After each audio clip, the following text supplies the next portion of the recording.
Tous qui nous regardez sur les réseaux sociaux dans différents pays, puisqu'il n'y a pas que les gens de la Martinique qui nous suivent, beaucoup nous suivent dans d'autres pays aussi. Alors vous tous qui nous suivez, qui essayez de continuer à prier, à méditer la parole de Dieu malgré le confinement, voilà, heureux d'être avec vous encore ce matin pour continuer à cheminer tout simplement avec le Seigneur.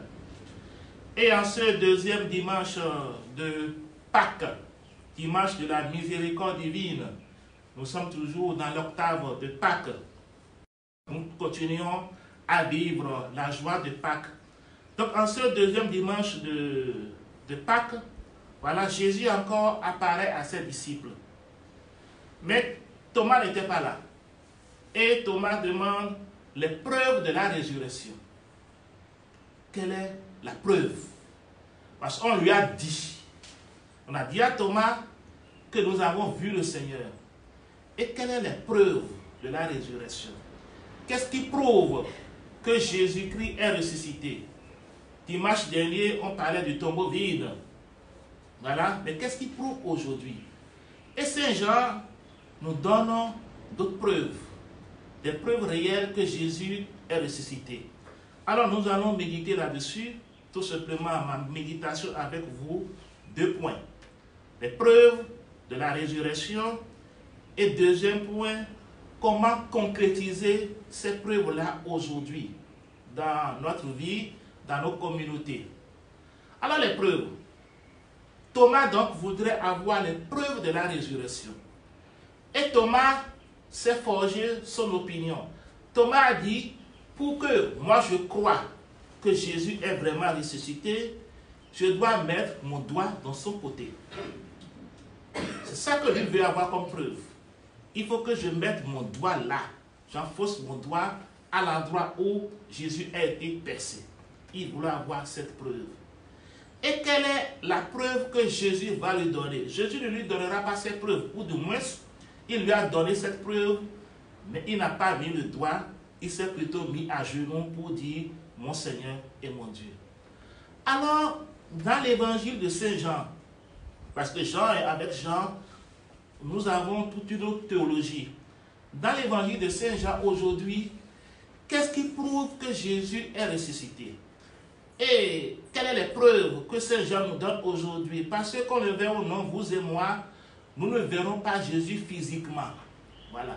C'est-à-dire, il n'a pas une apparition, comme a eu Marie-Madeleine. Il n'a pas d'apparition où nous verrons Jésus. Il n'a pas d'apparition où Jésus va appeler notre prénom, comme il a dit le dimanche de Pâques, Marie. On n'a pas ces apparitions-là. Alors, pour Saint Jean, aujourd'hui, qu'est-ce qui prouve? Quelles sont les preuves de la résurrection? Dans l'évangile de ce jour, Saint Jean nous en donne 3. Premièrement, la paix.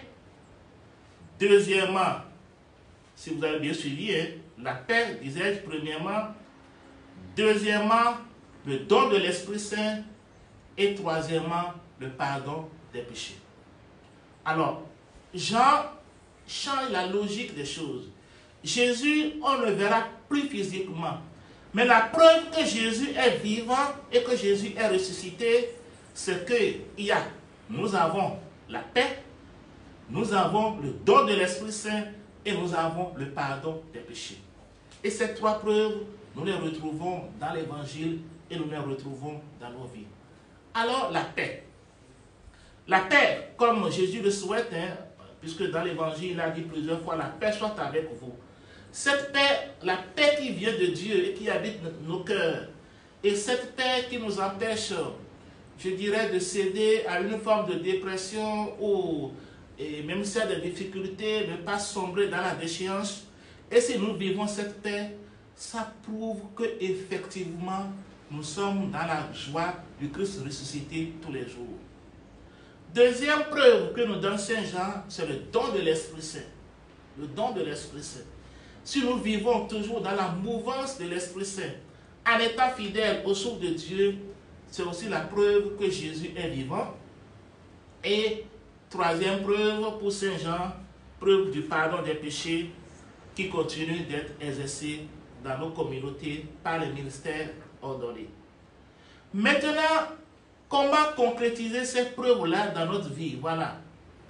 Nous en trouvons deux aspects. Deux. Premièrement, à travers la première lecture, et deuxièmement, à travers la miséricorde divine.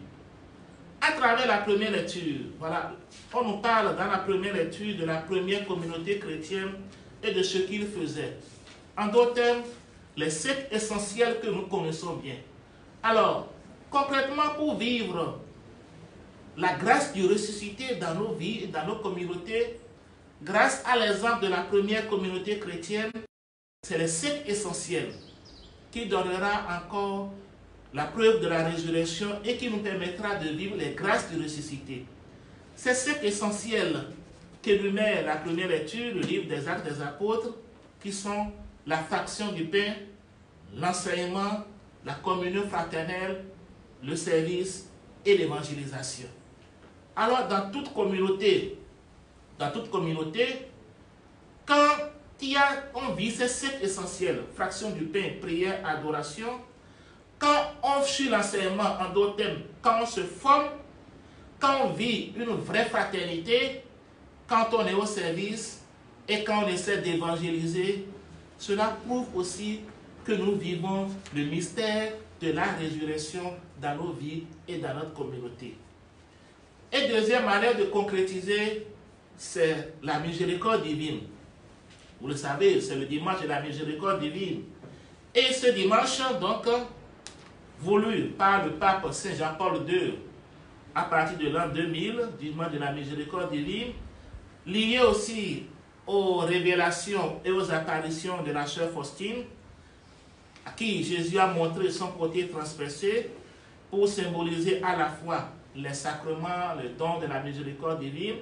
Donc, la miséricorde divine, c'est aussi une preuve de la résurrection. Et en vivant cette belle dévotion de la miséricorde divine, en essayant de compatir, non pas seulement de prier, de méditer le chapelet de la miséricorde divine, mais en essayant de vivre tous les jours dans nos vies les œuvres de la miséricorde divine, comme l'énumère si bien Matthieu chapitre 25, et tout cela, ça nous permettra de croire que Jésus est vivant.